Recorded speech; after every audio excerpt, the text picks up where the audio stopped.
Today, we are going to solve the issue of procrastination, how to get rid of procrastinating. As usual, this content diverges from mainstream. It's never been said in this fashion. It's only a matter of time before those fake gurus find my content, steal my point, lace it with personal examples, shove it to their audience.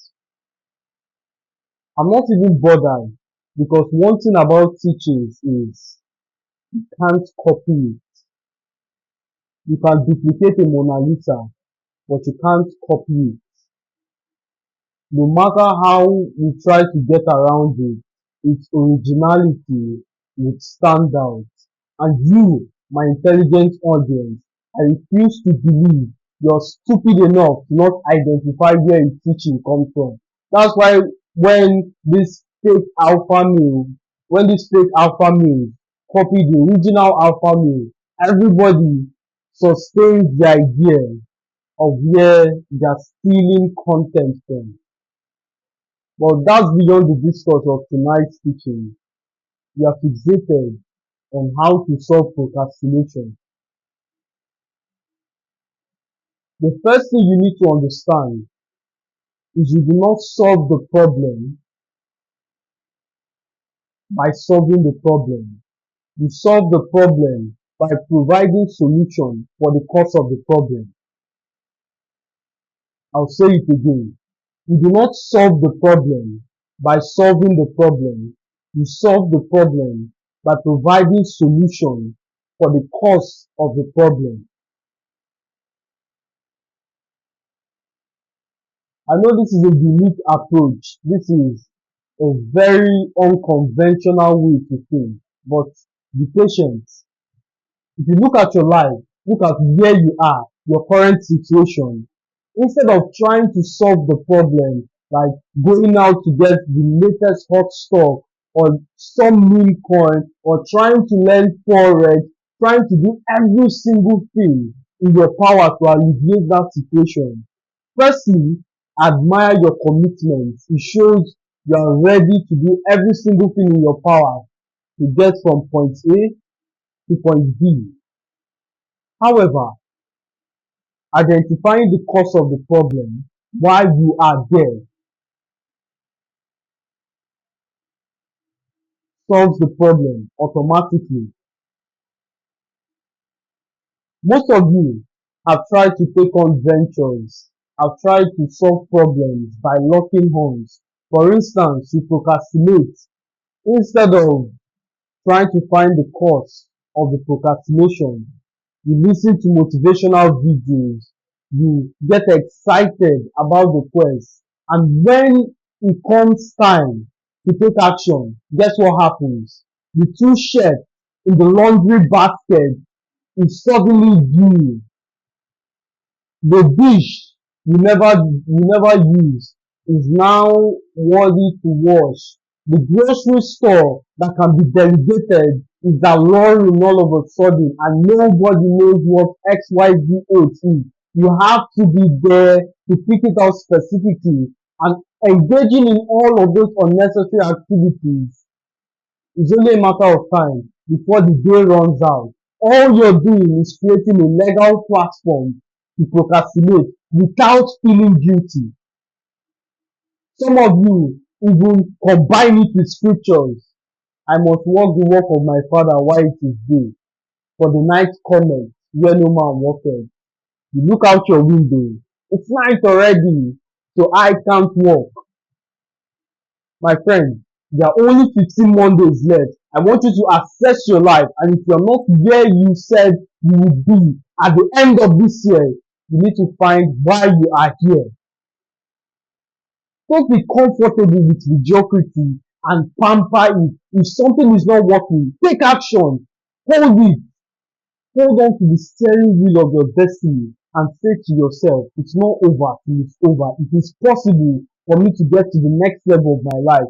Do not admire people, blind admiration, and hate every single person who is wealthy, hate people who are doing better than you, cause them. It's never, ever going to solve the problem. And I'll do a separate video on envy, where it came from, why it's natural, but that's beyond the discourse of tonight's teaching. Let's focus on procrastination. If there's anything I have said up until this point, is cause and effect. Now, we are going to identify two causes of procrastination. Two causes of procrastination. The first one is fear. Fear. You fear. Sitting down there, you say to yourself, how does fear lead to procrastination? I'll tell you. Fear of outcome, fear of change, fear of the unknown. In fact, this fear can be cultivated to various sub-components as I have previously mentioned. So there are tons of fears: fear of the unknown, fear of change, fear of outcome, fear of results. Instead of attacking this individually, let's look at it from a general standpoint. Fear causes you to procrastinate.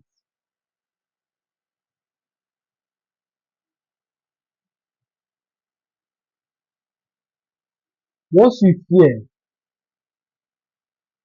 the outcome of an action, it's most likely you're going to put it off. For instance, if you dread the idea of starting a business, you might attribute your inaction to various externalities like I have zero capital or I have no time. At the end of the day, you notice something remarkable.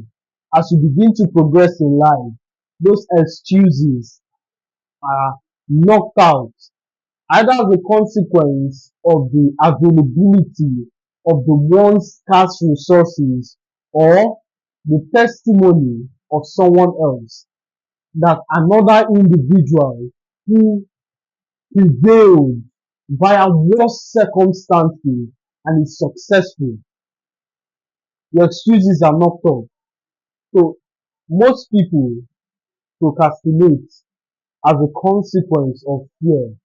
Fear of what people would say, fear of judgment. I started this business, it worked out. Now I have to be a leader. Now I have to manage this business. Now I have to take it to the next level. For some people, it's imposter syndrome. They do not believe they are worthy for success.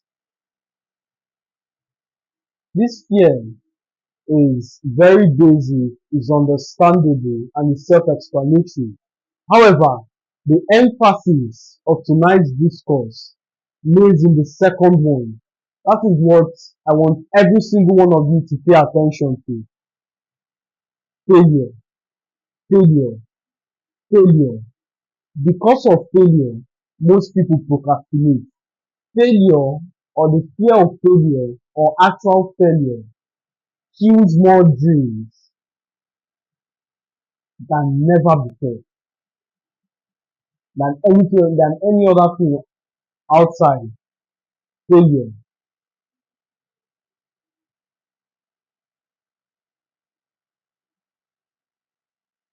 Most people fail or most people procrastinate as a consequence of failure, but it's not necessarily the failure in and of itself, but the perception other people have of them when they fail.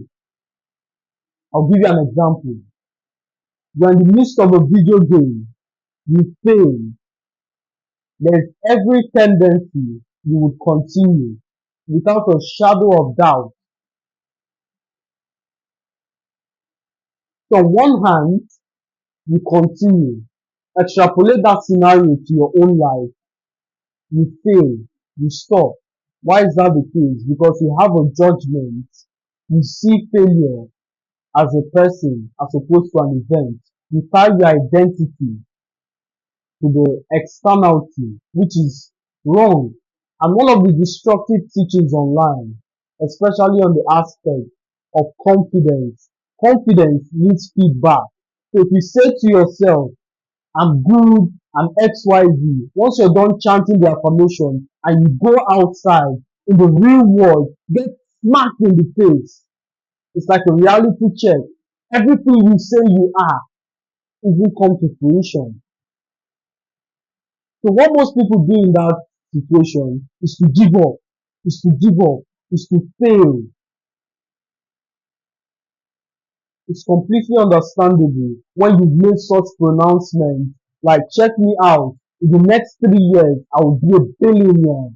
And in the next 4 years, you are forced to dodge because the people who took the conventional route, the people who sought job security are now living a far better average life that is desirable to you, who's way down there trying to make ends meet, trying to budget your way towards a 2 square meal. It is painful after every single proclamation, after every single announcement, that it's only a matter of time before I achieve this result. And when that result doesn't materialize, you are more daunted, you are more repressed by the people you made those statements to, you made such announcements to, than the failure itself.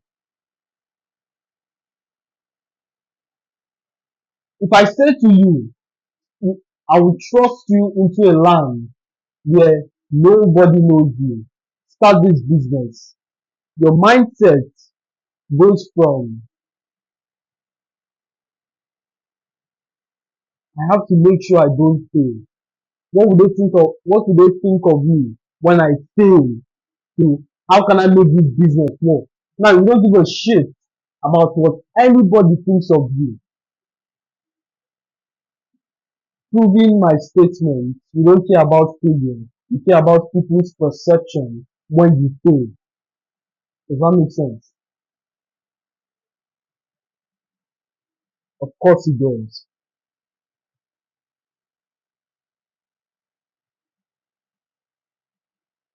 And this is understandable because when before I move on to the next point, let me teach you something. There's a video I made previously. I can't recall the difference between error of commission and error of omission. So error of commission is the pain associated with the action that produces failure, or is the pain associated with action that leads to failure. While error of omission is the pain associated with inaction. So one is temporary, one is eternal. Unfortunately, majority fixates more on the error of commission than omission because the error of commission bruises your ego. The error of omission gnaws at your soul. Very often, we are easy to remember the rejection, but we do not look at the alternative, which is wondering what if I had asked that lady out. We are very quick to recall the event of feeling stupid, asking a question in a meeting and getting laughed at, as opposed to the alternative, which is a decline in confidence, wondering if your career would have been better off if you had asked that simple question in the presence of various board members. At the infancy of my career, I gave up everything to pursue a business, personal development, to become an entrepreneur.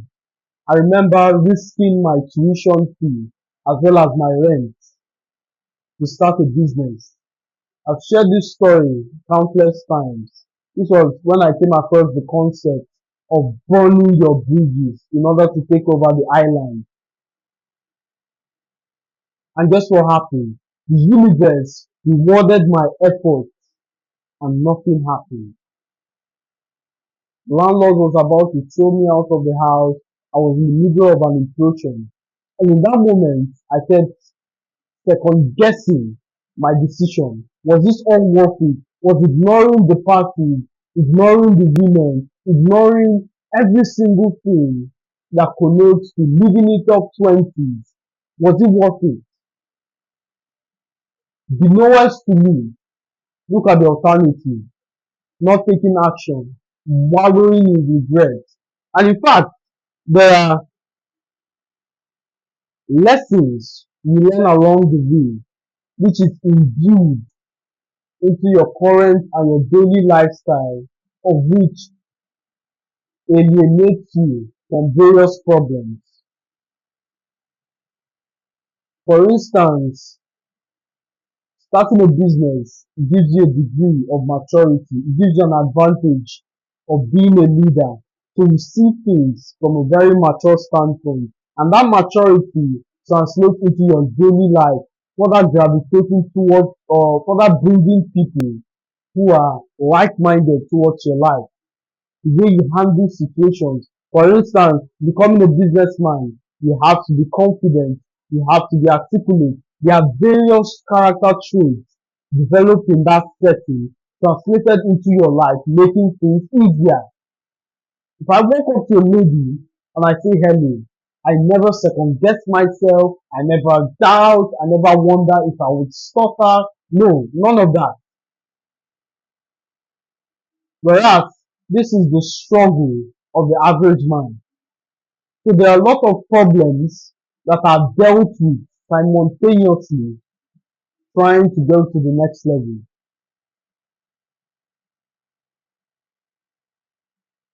You will not always win. Like I said, in the previous example, when I burnt my bridges, the fire from the remains almost consumed me. However, in the next year, the business materialized. The moral of the story is you will take over the island. The real question, did you wait till it materialize? Can you stand in the midst of failure, in the midst of the mockery, in the midst of ridicule? There are people today who quit halfway, not necessarily because they ever believed it was going to be possible for them. They just need an alibi. They just need something to comfort them when they are 80 and 90 and look back at the shithole of their life, and they will say, well, I tried to and it didn't work. My friend, you're a liar. You know it as well as I do. Every single thing you've done up until this point, you do not stop until you succeed. If you fail a lot of times and you succeed at the end, is it still failure? Is a question you need to ask yourself. I'm talking to that 1% who has given every single thing to his dream, who has sacrificed blood and tears, who have slept late at night only to wake up early in the morning to eat the bread of story. And every single time you try, it looks as though you're contending with a headwind, wind that opposes forward motion, wind that keeps you grounded at a point, and every single effort, every single stride, every single push, it becomes harder. They're telling you to stand, telling you to stand. It's painful, but stand. Remember, you are the person God is going to use to liberate your family. You're the person God is counting on. You're the person who takes the family from point A to point C. Do not let that vision, that thing you saw, do not let it die in your hand. Stand, stand, stand. I said before you life and death. I said before you blessings and curses. I can't force you. I can only advise you. Choose life. Choose life. And as always, my friend, it's a pleasure speaking to you. I'll see you in the next one.